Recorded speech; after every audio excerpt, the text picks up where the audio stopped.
Elizabeth Palmer joins us from London. Liz, that was such a powerful interview. Helen Jane told you she is still haunted by her guilt, but is she bitter? One of the most extraordinary things about her is her determination not to be bitter. She lives in the music scene. There are a lot of Muslims who are part of the music scene in Paris, and many of them are her friends. And she says she can discuss what happened with them, as she does with everybody. And she is dedicated to the idea that the only way forward is through forgiveness and love.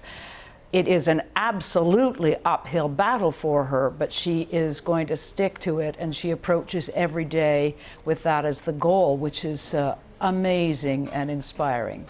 You know, Liz, as you well know, she told you that she cries every day when she wakes up in the morning. And I thought what was particularly startling was her recounting how they were hiding under the table, and it was because the man next to them cried out that the attackers came back. And I couldn't even begin to imagine what that must have been like for her. I know you said she has friends to talk to, but she has been through such a horrific trauma. Is there any kind of professional help that she's seeking to help cope with this?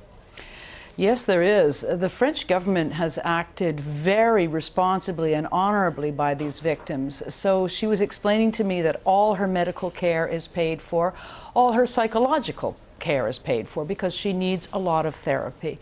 Her transport back and forth to hospital is also paid for, and people have come around her and supported her in a way that I think has touched her deeply and helped the healing.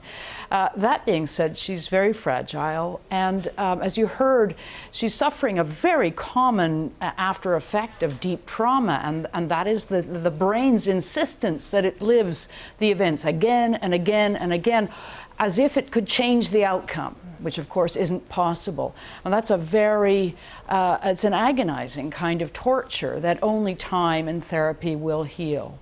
Liz, how difficult was it for her to walk back and to see the Bataclan with you? We saw you two walking through the streets of Paris.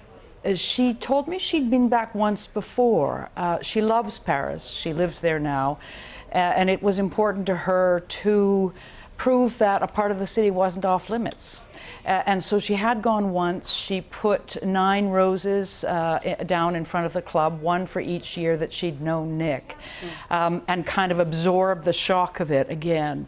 So by the time we went back together, she knew that she could walk by without breaking down.